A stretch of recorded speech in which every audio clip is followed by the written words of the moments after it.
नमस्कार, मी प्रीतीनी तुमचं आपल्या नात्यांचा स्पर्श या चॅनेलमध्ये सहर्ष स्वागत. तर आपण पुढच्या कथेकडे वळूयात. चला तर मग.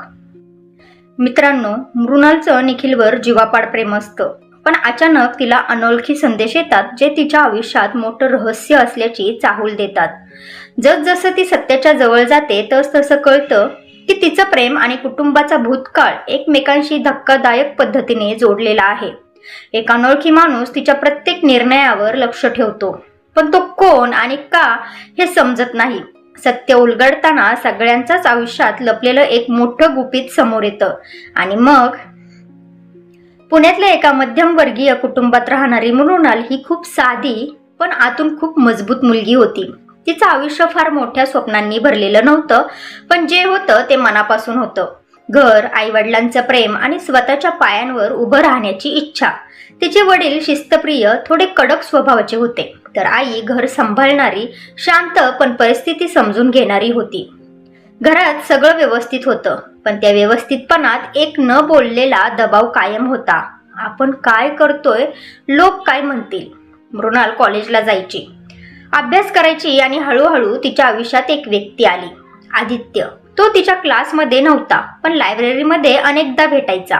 सुरुवातीला फक्त नजरा मिळायच्या, मग हलकसं हसू आणि नंतर कधीतरी हाय पासून सुरुवात झाली.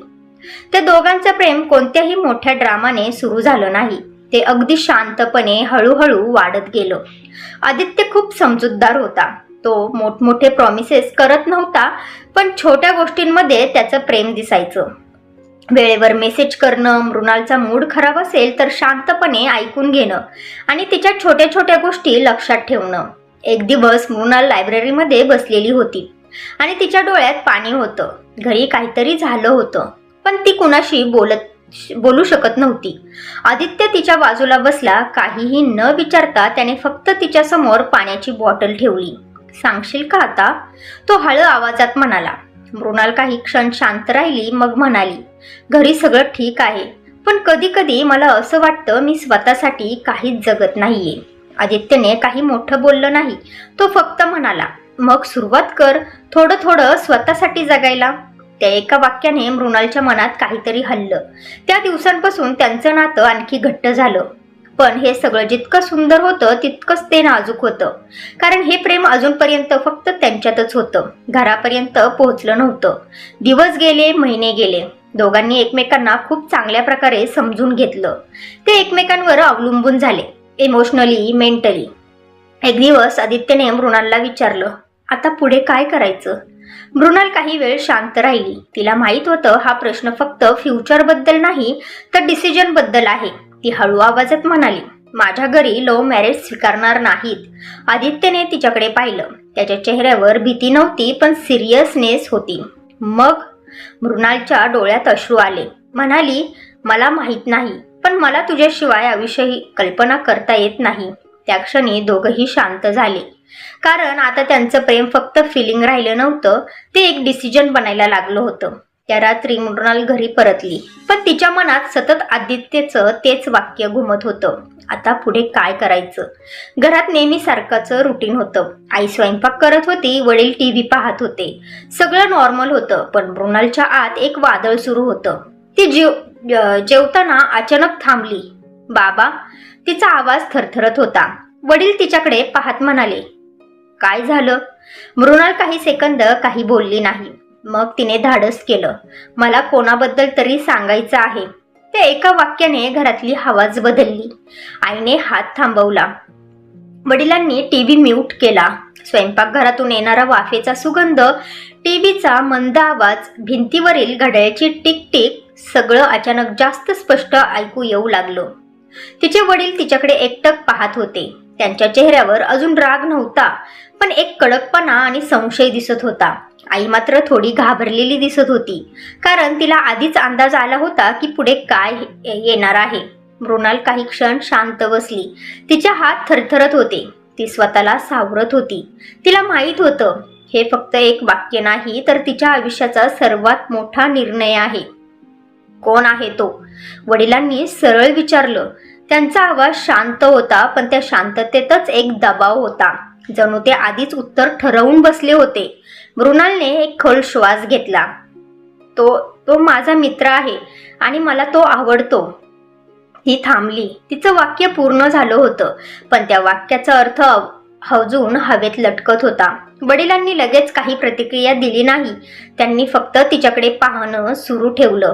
काही सेकंद गेले आणि मग त्यांनी हळू आवाजात विचारलं, किती दिवसांपासून? हा प्रश्न साधा वाटत होता, पण त्यामागे खूप काही होतं. विश्वास, नियंत्रण आणि एक प्रकारचं तुटणं. मृणालने उत्तर दिलं, साधारण 1 वर्ष. हे ऐकताच त्यांच्या चेहऱ्यावरचा भाव बदलला. म्हणजे 1 वर्ष तू आमच्यापासून लपवून ठेवत होतीस? आता त्यांच्या आवाजात राग स्पष्ट जाणवत होता. आईने मध्येच हळू आवाजात म्हटलं, सगळं ऐकून घ्या ना आधी. पण वडील थांबले नाहीत. त्याचं नाव काय आहे? काय करतो तो? मृणालने उत्तर दिलं, आदित्य. तो इंजिनिअरिंग करत आहे. प्रश्न उत्तर चालू होतं, पण ते संभाषण नव्हतं. ते जणू चौकशीसारखं होतं. काही क्षणांनी वडिलांनी खुर्ची मागे सारली आणि उभे राहिले. आपल्या घरात हे चालणार नाही, हे वाक्य त्यांनी खूप शांतपणे म्हटलं, पण त्याचा परिणाम जोरात झाला. मृणालच्या डोळ्यात पाणी आलं. पण बाबा, मी काही ऐकणार नाही. त्यांनी आवाज चढवला. आई घाबरली. असं करू नका, बोलून घेऊया. पण आता वडिलांचा राग वाढत चालला होता. तुला माहित आहे ना आपल्या समाजात काय चालतं? लोक काय म्हणतील? आपल्या नात्यात कुणी लव्ह मॅरेज केलं नाही. केलं आहे का?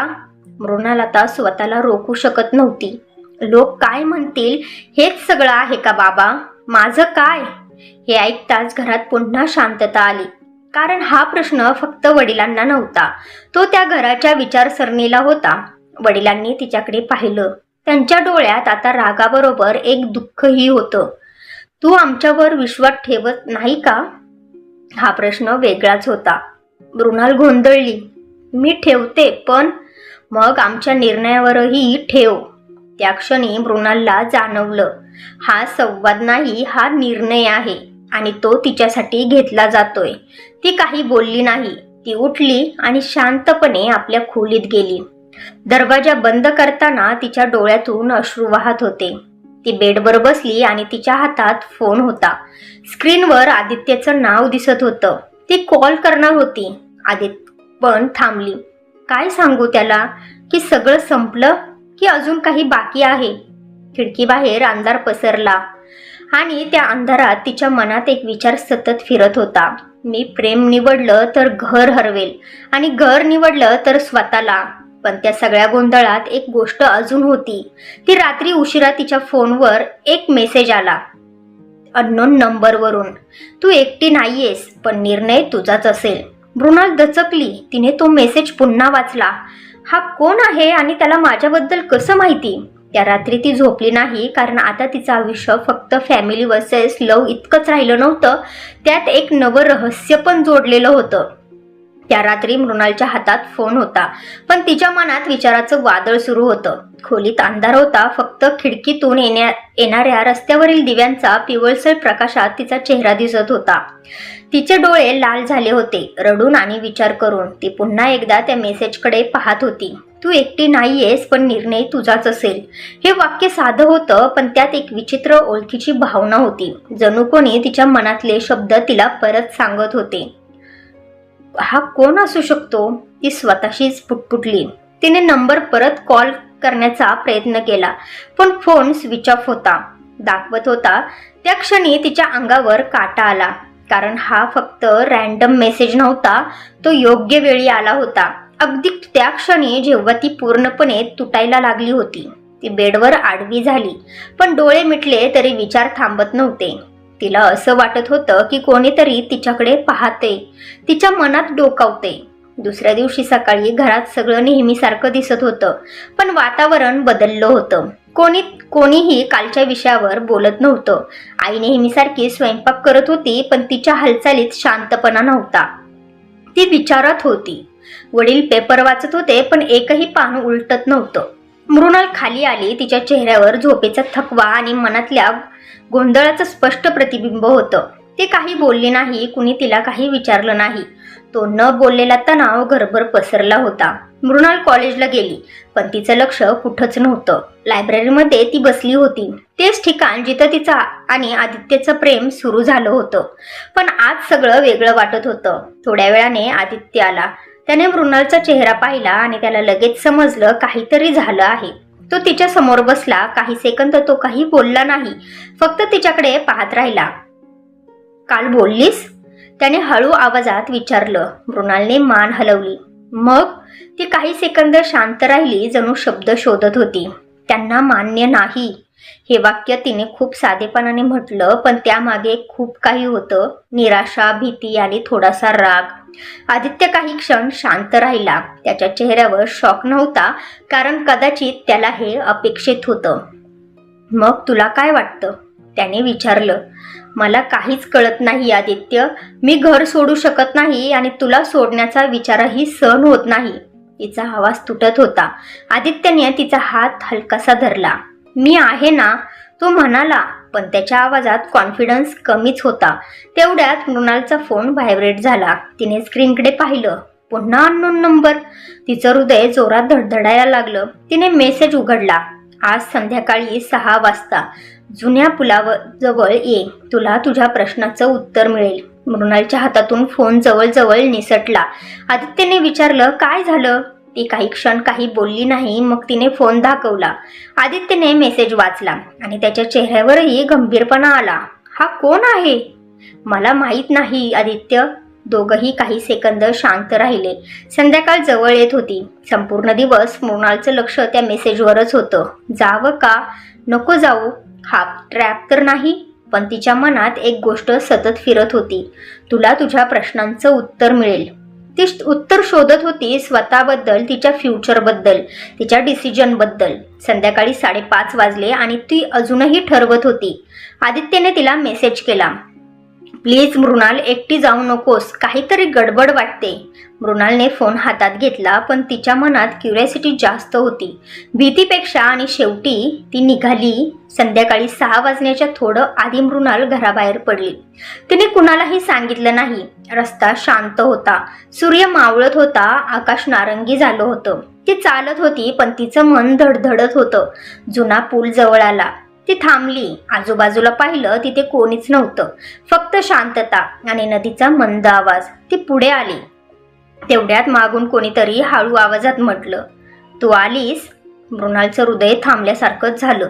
ती हळूवार मागे वळाली आणि जे तिने पाहिलं ते पाहून तिच्या डोळ्यात भीती आणि आश्चर्य एकत्र भरून आलं. तिच्या समोर एक माणूस उभा होता.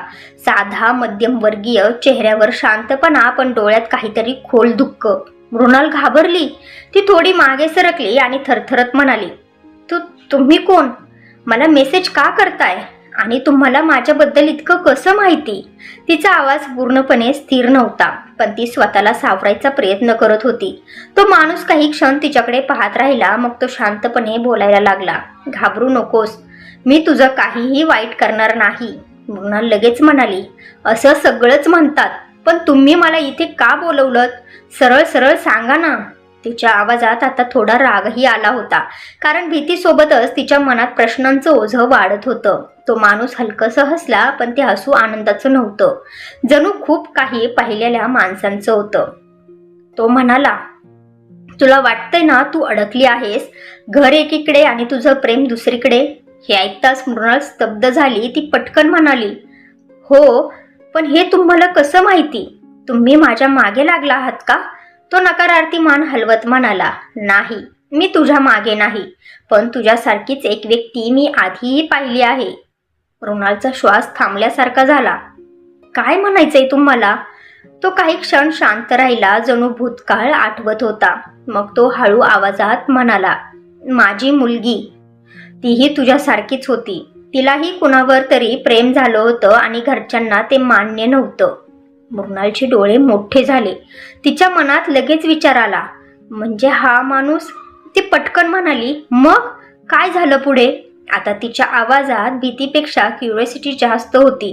तो माणूस खोल श्वास घेत म्हणाला, आम्ही तिच्यावर दबाव टाकला, तिला समजवण्याचा प्रयत्न केला, पण खरं सांगायचं तर आम्ही तिचं ऐकलंच नाही. त्याचा आवाज हळूहळू जड होत गेला.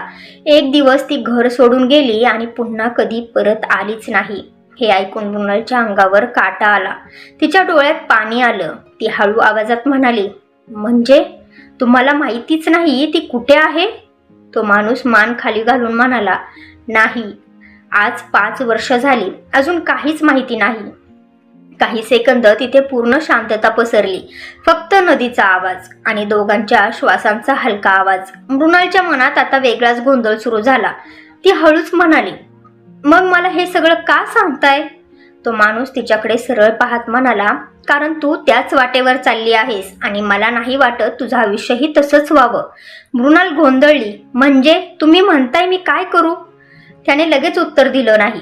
तो थोडा पुढे आला आणि शांतपणे म्हणाला, मी तुला काय करायचंय ते सांगणार नाही, पण एक सांगतो, निर्णय घेताना रागात किंवा भीतीत घेऊ नकोस, नाहीतर आयुष्यभर पश्चाताप होईल. मृणाल काही बोलली नाही. तिच्या मनात त्या माणसाचे शब्द फिरत होते. तेवढ्यात तो माणूस तिच्या हातात एक छोटासा कागद देतो. ती म्हणाली, हे काय आहे? तो म्हणाला, हे वाच, पण एकटी असताना. मृणाल अजून काही विचारणार इतक्यात तो माणूस वळला आणि हळूहळू चालत निघूनही गेला. मृणाल काही क्षण तिथेच उभी राहिली. तिच्या हातात तो कागद होता. तिचं हृदय जोरात धडधडत होतं. ती मनात म्हणाली, हा कोण होता आणि मला हे सगळं का सांगून गेला? ती हळूहळू घरी परत निघाली. रात्री ती आपल्या खोलीत एकटी बसली होती. तिने तो कागद उघडला आणि ज्यावर लिहिलं होतं ते वाचून तिच्या पायाखालची जमीनच सरकली. त्यावर मोठ्या अक्षरात लिहिलं होतं, तुझ्या घरात जे चाललंय ते सगळं मला माहिती आहे आणि फक्त तुझंच नाही, तुझ्या आईवडिलांचंही एक रहस्य आहे. हे वाचताच मृणालचा श्वास जरा जोरात झाला. काय बोलतोय हा? माझ्या घरात कसलं रहस्य? ती स्वतःशीच पुटपुटली. तिने पुढे वाचायला सुरुवात केली. तुझ्या आईवडिलांनी एक निर्णय घेतला होता खूप वर्षांपूर्वी आणि त्या निर्णयाचा परिणाम आजही चालू आहे. त्यांनी कधीच तुला पूर्ण सत्य सांगितलं नाही. हे वाचून मृणालच्या मनात धडकी भरली. माझ्या आईवडिलांनी काय लपवतंय माझ्यापासून? तिच्या डोक्यात प्रश्नच प्रश्न फिरायला लागले. ती पटकन उठली. खोली तिकडे तिकडे फिरायला लागली. हा माणूस कोण आहे आणि त्याला माझ्या घराबद्दल इतकं कसं माहिती? तिच्या मनात आता भीतीसोबत रागही वाढत होता. तिला वाटत होतं की कुणीतरी तिच्या आयुष्यात विनाकारण शिरतच आहे. पण त्याच वेळी तिच्या मनात क्युरिओसिटी खूप वाढली. तिने पुन्हा कागदाकडे पाहिलं. खाली अजून एक वाक्य लिहिलं होतं, जर तुला खरं जाणून घ्यायचं असेल तर तुझ्या आईला एकच प्रश्न विचार, तुम्ही खरंच माझ्यासाठी निर्णय घेताय की तुमच्या भूतकाळासाठी? हे वाक्य वाचताच मृणाल काही सेकंद स्तब्ध झाली. तिच्या डोक्यात सगळं फिरायला लागलं. म्हणजे आईबाबांच्या भूतकाळात काहीतरी आहे आणि त्याचा माझा आयुष्याशी संबंध आहे? ती स्वतःशीच बोलत होती. त्या रात्री तिला झोपच लागली नाही. ती सतत छताकडे पाहत पडून होती. कधी आदित्य आठवत होता, कधी बाबांचा राग, कधी त्या माणसाचा चेहरा आणि आता हा नवीन प्रश्न, भूतकाळाचं रहस्य. सकाळ झाली पण तिच्या मनातली रात्र संपली नव्हती. ती खाली आली. आई स्वयंपाक करत होती. नेहमीसारखं सगळं दिसत होतं, पण आता मृणालला सगळं वेगळं वाटत होतं. जणू प्रत्येक गोष्टीत काहीतरी लपलेलं आहे. ती आईकडे पाहत राहिली. आई खरंच काहीतरी लपवते का? तिच्या मनात सतत तोच विचार. ती हळूच आईजवळ गेली. काही क्षण ती काही बोलली नाही. मग अचानक तिने धाडस केलं, आई. तिचा आवाज जरा कमी होता. आईने वळून पाहिलं. काय ग? मृणाल काही सेकंद शांत राहिली. मग तिने थेट विचारलं, आई तू माझ्यापासून काही लपवते का? हे ऐकताच आईच्या हातातला चमचा थांबला. तिच्या चेहऱ्यावरचा भाव बदलला, अगदी हलकासा. पण मृणालच्या नजरेतून तो सुटला नाही. काय लपवतोय आम्ही? आईने हसून टाळायचा प्रयत्न केला. पण आता मृणाल थांबणार नव्हती. तिच्या आवाजात आता थोडी घाई आणि ताण होता. आई खरं सांग ना, तू जे माझ्यासाठी ठरवते ते खरंच माझ्यासाठी आहे का, की तुझ्या भूतकाळासाठी? हे वाक्य ऐकताच आई पूर्णपणे थांबली. तिच्या डोळ्यात अचानक भीती चमकली. काही सेकंद दोघींमध्ये शांतता पसरली. मृणालचं हृदय जोरात धडधडत होतं. बोल ना आई, काहीतरी आहे ना? ती जवळजवळ विनवणीच्या सुरात म्हणाली. आईने तिच्याकडे पाहिलं आणि मग हळू आवाजात म्हणाली, हे तुला कुणी सांगितलं? मृणालला उत्तर देताना क्षणभर भीती वाटली. म्हणजे खरंच काहीतरी आहे हे तिच्या मनात पक्क झालं. ती म्हणाली, आई आधी तू सांग. आईने गॅस बंद केला आणि हळूच खुर्चीवर बसली. तिचे हात थरथरत होते. मृणाल, काही गोष्टी अशा असतात ना, ज्या आपण विसरायचा प्रयत्न करतो पण त्या पूर्णपणे कधीच जात नाही. मृणालच्या डोळ्यात अश्रू होते. आई प्लीज स्पष्ट सांग ना. आई काही क्षण शांत राहिली आणि मग तिने जे बोलायला सुरुवात केली ते ऐकून मृणालच्या आयुष्याचं सगळं चित्र बदलणार होतं. मृणाल, तू आज जे अनुभवतेस ना ते मीही एकेकाळी अनुभवलं होतं. हे ऐकताच मृणाल दचकली. म्हणजे? ती लगेच म्हणाली.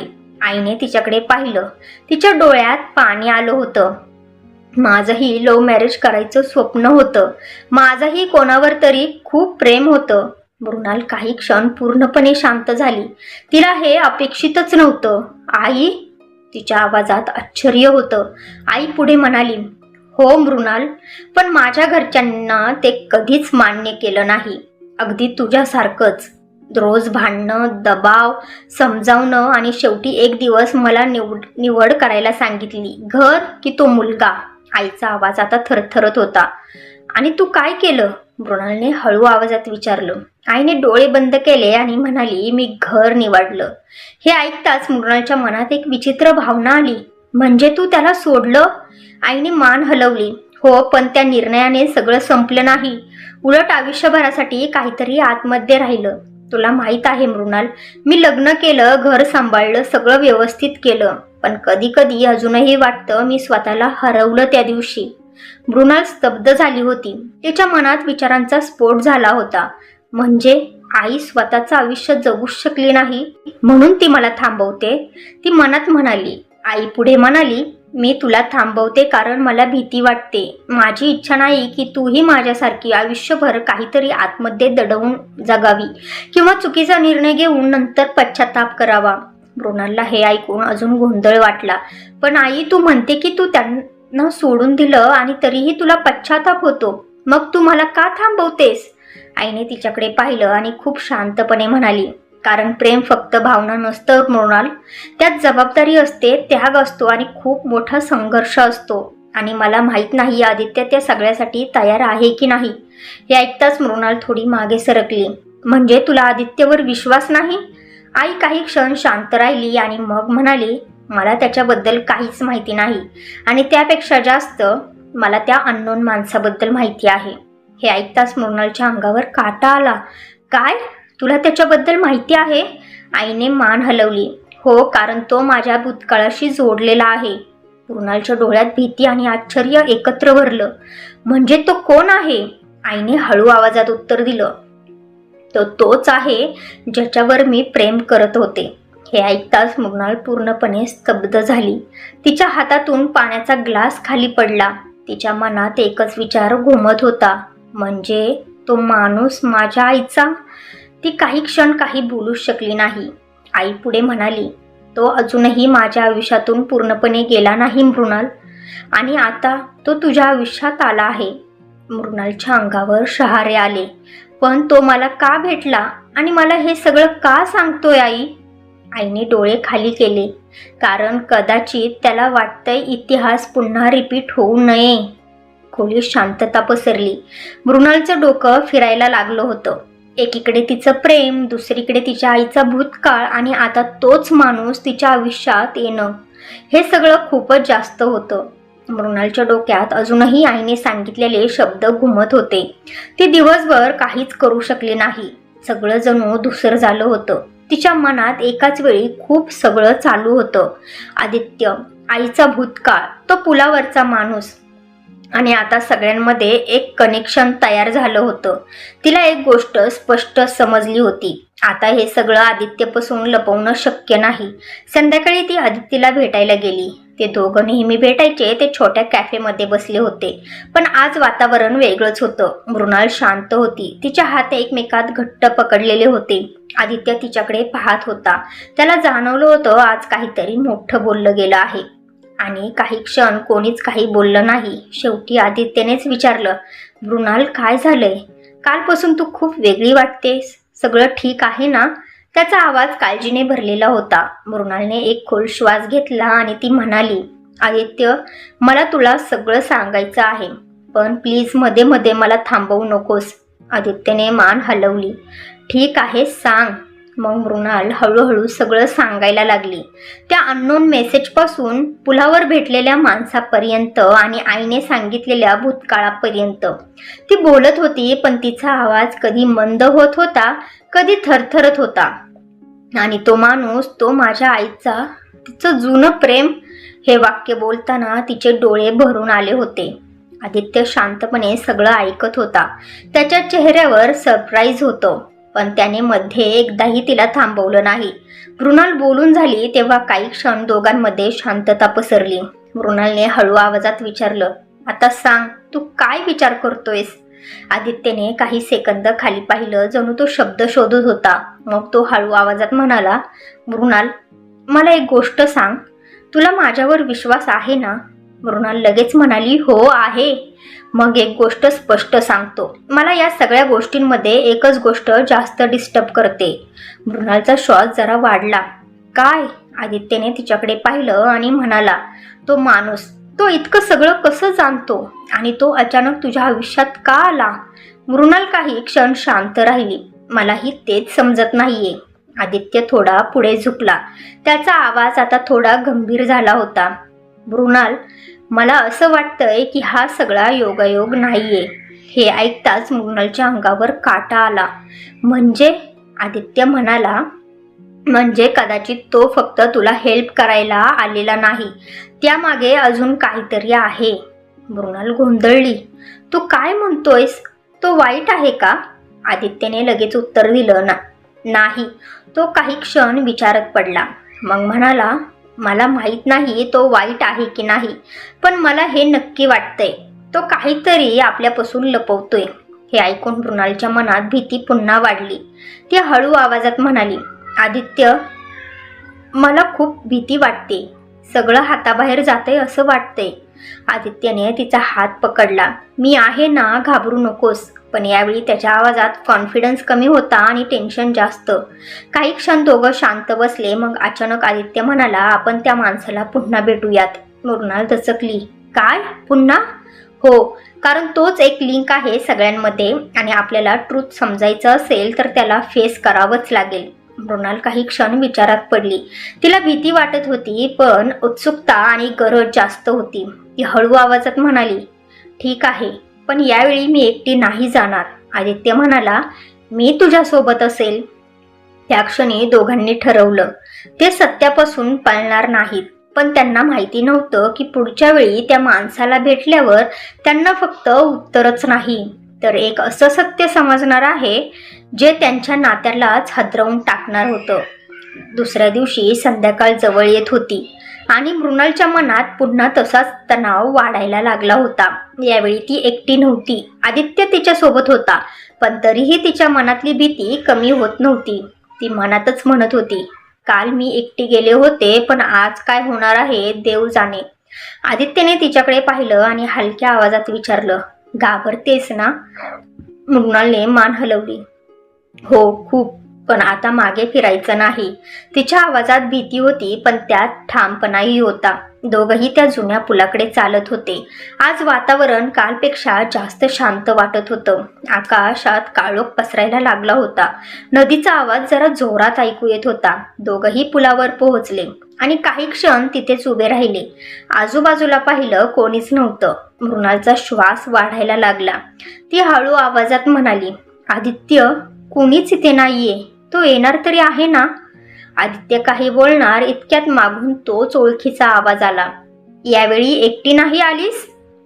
दोघंही एकदम मागे वळले. तोच माणूस त्यांच्या समोर उभा होता. त्याच्या चेहऱ्यावर आजही तीच शांतता होती, पण डोळ्यात काहीतरी वेगळं, जणू तो आधी सगळं जाणून होता. मृणाल लगेच पुढे आली. तिच्या आवाजात आता भीतीपेक्षा जास्त राग होता. तुम्ही नेमकं काय चालवलंय? मला मेसेज, कागद आणि आता पुन्हा बोलवणं? सरळ सांगा ना, काय हवंय तुम्हाला? तो माणूस शांतपणे तिच्याकडे पाहत राहिला. मग त्याने आदित्यकडे पाहिलं. काही क्षण तो फक्त त्याच्याकडे पाहत राहिला, जणू त्याला ओळखण्याचा प्रयत्न करत होता. आदित्यला ते जाणवलं. तो थोडा पुढे येत म्हणाला, काय बघताय? ओळखता का मला? तो माणूस हलकसं हसला, पण ते हसू थोडं विचित्र होतं. ओळखतो, खूप चांगलं ओळखतो. हे ऐकताच मृणाल आणि आदित्य दोघंही दचकले. काय म्हणताय तुम्ही? मृणाल पटकन म्हणाली. तो माणूस हळूहळू पुढे आला आणि आदित्यच्या समोर थांबला. तुझं नाव आदित्य आहे ना? आदित्यचा चेहरा गंभीर झाला. हो, पण तुम्हाला कसं माहिती? तो माणूस काही सेकंद शांत राहिला, मग म्हणाला, कारण मी तुझ्या संपूर्ण घराला ओळखतो. आदित्यच्या डोळ्यात आश्चर्य चमकलं. म्हणजे? मृणालचा श्वास थांबायला लागला होता. तो माणूस हळू आवाजात म्हणाला, म्हणजे तुझ्या वडिलांना मी चांगलंच ओळखतो. हे ऐकताच आदित्य एकदम स्टिफ झाला. काय? तुम्ही माझ्या बाबांना ओळखता? तो माणूस मान हलवतो. हो, आणि फक्त ओळखत नाही, तर आमच्यात खूप जुना संबंध आहे. मृणाल आता पूर्णपणे गोंधळली होती. ती पटकन म्हणाली, कसला संबंध? सरळ सांगा ना.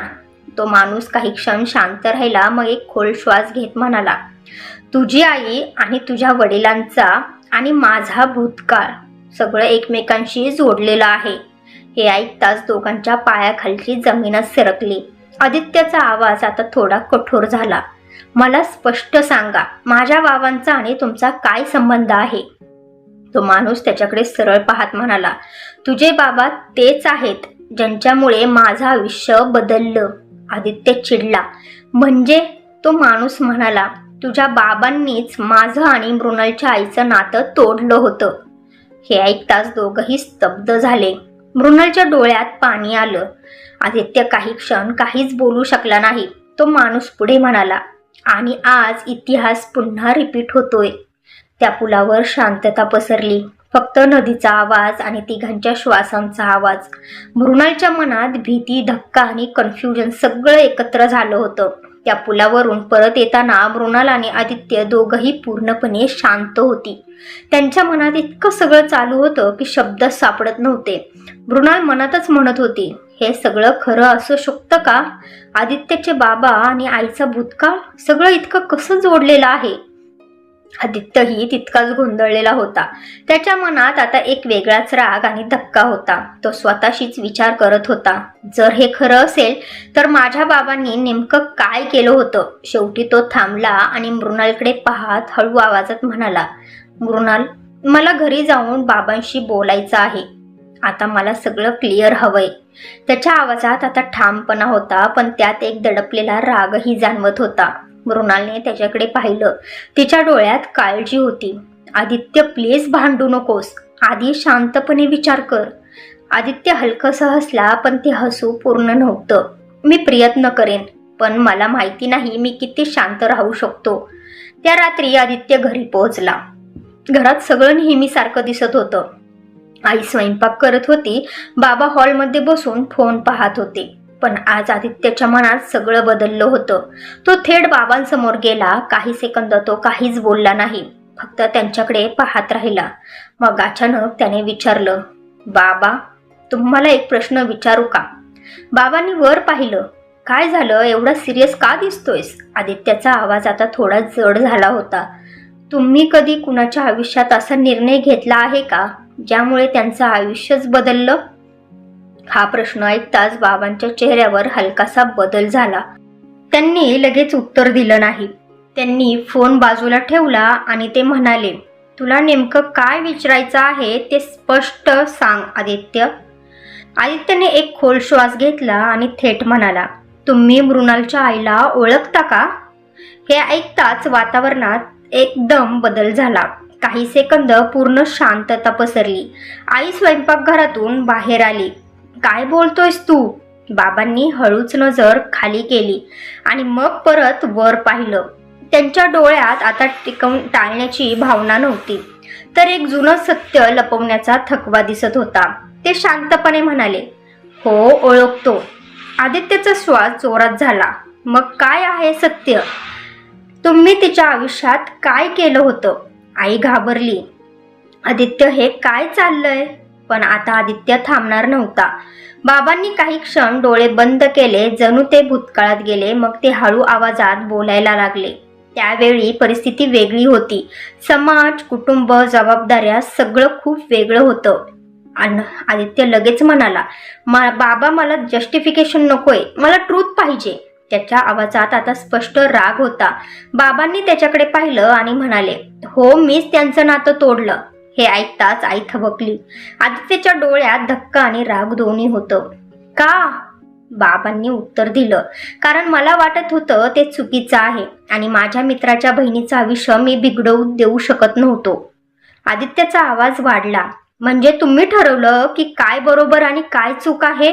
त्यांना विचारलं पण नाही? अजून काहीतरी कारण आहे बाबा, जे तुम्ही लपवताय. बाबा शांतपणे म्हणाले, नाही, दुसरं काहीच कारण नाही. त्यावेळी मला वाटलं मी बरोबर करतोय. आणि आता? आदित्यने थेट विचारलं.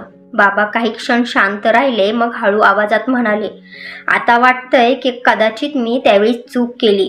हे वाक्य ऐकताच वातावरण जड झालं. आदित्यच्या मनात आता खूप सगळं चालू होतं. त्याला रागही येत होता आणि थोडी सहानुभूतीही वाटत होती. तो हळू आवाजात म्हणाला, आणि आता पुन्हा तेच होणार आहे का बाबा? बाबांनी त्याच्याकडे पाहिलं. म्हणजे? आदित्य म्हणाला, मी आणि मृणाल आम्ही एकमेकांवर प्रेम करतो आणि तुम्ही पुन्हा तोच निर्णय घेणार आहात का? हे ऐकताच बाबांच्या चेहऱ्यावर टेन्शन दिसायला लागलं. आई पूर्णपणे गोंधळली होती. घरात पुन्हा एकदा शांतता पसरली, कारण आता हा फक्त भूतकाळ नव्हता, हा वर्तमान होता आणि निर्णय पुन्हा त्यांच्या समोरच उभा होता. मृणाल त्या रात्री खिडकीजवळ बसून होती. तिला अजून काहीच माहिती नव्हतं की आदित्यच्या घरी काय झालं आहे, पण तिच्या मनात एकच प्रश्न होता, इतिहास खरंच रिपीट होणार आहे का, की यावेळी काहीतरी बदलणार आहे? आणि त्याच वेळी तिच्या फोनवर पुन्हा मेसेज आला, सत्य समोर आलंय, आता खरी परीक्षा सुरू होईल. त्या रात्रीनंतर सगळं वेगाने बदलायला लागलं. आदित्यने जे काही आपल्या बाबांकडून ऐकलं होतं ते सगळं तो मनात घेऊन बसला होता. त्याला आता एक गोष्ट स्पष्ट समजली होती, हा फक्त त्याच्या आणि मृणालचा प्रश्न नाही, तर 2 पिढ्यांमधल्या चुकीच्या निर्णयांचा परिणाम आहे. दुसऱ्या दिवशी सकाळी त्याने ठरवलं, आता लपवून काही उपयोग नाही, सगळ्यांनी एकत्र बसून बोलायलाच हवं. त्याने मृणालला कॉल केला. तिचा आवाज ऐकूनच त्याला जाणवलं की तीही रात्रभर झोपली नाही. तो शांतपणे तिला म्हणाला, मृणाल, आज संध्याकाळी आपण सगळ्यांना भेटूयात. तुझे आईबाबा, माझे आईबाबा आणि आपण सगळं क्लिअर करूयात. मृणाल काही क्षण शांत राहिली. तिला भीती वाटत होती, पण आता पळून जाण्याचा पर्याय उरला नव्हता. ती म्हणाली, ठीक आहे, पण काही बिघडलं तर? आदित्यने हळू आवाजात उत्तर दिलं, मग तेही आपण फेस करू, पण यावेळी काही लपवायचं नाही. त्या संध्याकाळी दोन्ही कुटुंब एकाच हॉलमध्ये बसली होती. वातावरण खूप तणावाचं होतं. कोणीही सहज बोलत नव्हतं. मृणाल तिच्या आई बाबांच्या मध्ये बसली होती, तर आदित्य आपल्या आई वडिलांसोबत. सगळ्यांच्या मनात एकच विचार, आज सगळं क्लिअर होणार. काही क्षण शांतता होती. शेवटी आदित्यने सुरुवात केली. तो हळू आवाजात म्हणाला, आपण आज इथे बसलोय कारण एकच, जे आधी झालं ते पुन्हा होऊ नये. मृणालने तिच्या बाबांकडे पाहिलं. ती म्हणाली, बाबा, तुम्ही काही बोला ना, मला कळत नाही तुम्ही काय विचार करताय. तिच्या आवाजात थोडी भीती होती. मृणालचे बाबा म्हणजे शरदराव शांतपणे पुढे आले. त्यांनी आदित्यच्या बाबांकडे पाहिलं आणि म्हणाले, आपण एकमेकांना ओळखतो, पण आज मी वेगळ्या नात्याने बोलतोय, माझ्या बायकोसाठी आणि माझ्या मुलीसाठी. सगळ्यांचं लक्ष त्यांच्याकडे गेलं. ते पुढे म्हणाले, मृणालची आई म्हणजे माझी बायको. तिचं आधी कोणावर प्रेम होतं हे मला लग्नाच्या नंतर तिने सांगितलं होतं. हे ऐकून आदित्य थोडा दचकला. शरदराव पुढे म्हणाले, त्यावेळी तिचं आणि त्या मुलाचं लग्न होणार होतं, पण मध्ये तुम्ही आलात. ते थेट आदित्यच्या बाबांकडे पाहत म्हणाले. हॉलमध्ये शांतता पसरली. आदित्यचे बाबा काही क्षण शांत राहिले. मग त्यांनी मान खाली घातली आणि म्हणाले, हो, मीच ते नातं थांबवलं. मृणालची आई डोळे पुसत होती. आदित्यने विचारलं, बाबा का केलं तसं? त्याचे बाबा शांतपणे म्हणाले, त्यावेळी मला वाटलं मी बरोबर करतोय बाळा. माझ्या बहिणीचं म्हणजे तुझ्या आत्याचं त्या मुलावर एकतर्फी खूप प्रेम होतं, पण त्या मुलाचं मृणालच्या आईवर प्रेम होतं. माझी बहीण त्याच्यासाठी पूर्ण वेडी झाली होती.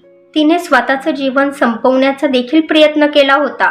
त्या आत्या वेडी का झाली हे तू मला सारखं सारखं विचारत होता ना, त्याचं कारण तोच मुलगा, म्हणून मी त्या दोघांचं सुद्धा नातं तोडलं.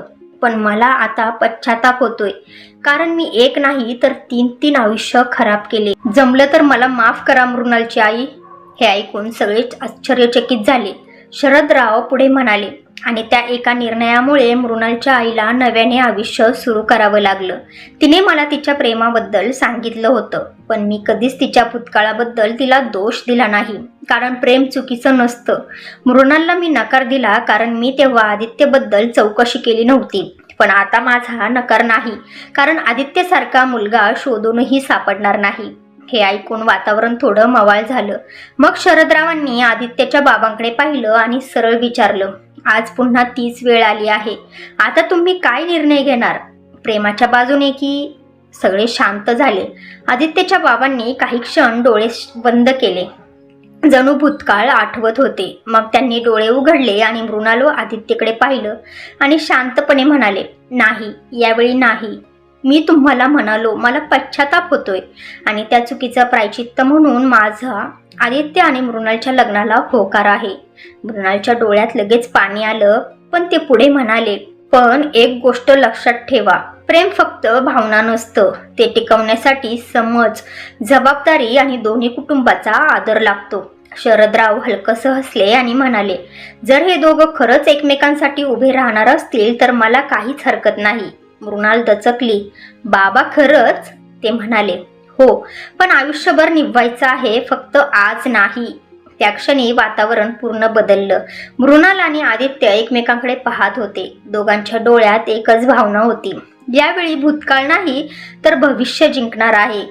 यावेळी दोन्ही कुटुंबांमध्ये सगळं बोलून झाल्यावरही मृणालच्या मनात एक प्रश्न सतत फिरत होता. तो माणूस मलाच मेसेज का पाठवत होता, आणि त्या माणसाला नेमकं काय करायचं होतं?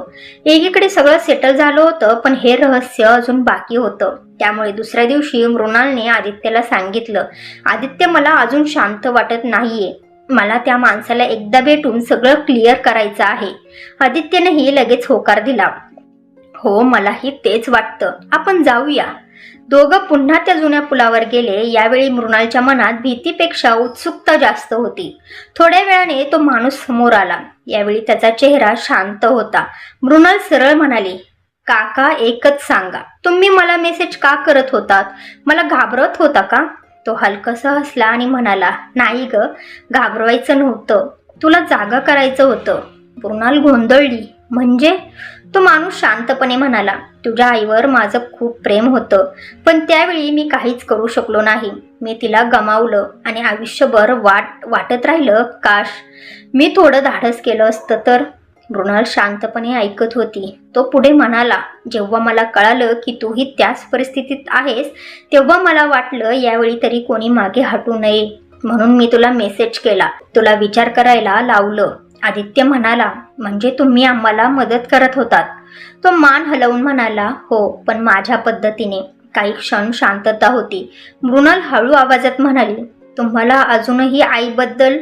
तो हसत म्हणाला, प्रेम संपत नाही ग, फक्त बदलतं. त्याच्या डोळ्यात समाधान होतं. तो पुढे म्हणाला, सुरुवातीला मी माझ्या मुलीबद्दल तुम्हाला सांगितलं होतं ते खोटं आहे. खरं तर मी लग्नच केलं नाही. तुम्ही घरच्यांच्या विरोधात जाऊन चुकीचं पाऊल उचलावे नाही, तर घरच्यांच्या संमतीने लग्न करावं असं मला वाटत होतं. मला कोणाबद्दलही राग नाही. आदित्यच्या वडिलांनी जे केलं ते चुकीचंच होतं, पण त्यांनीही त्याच्या बहिणीसाठी हे सगळं केलं होतं. शेवट जे नशिबात असतं तेच घडतं म्हणतात ते खरं.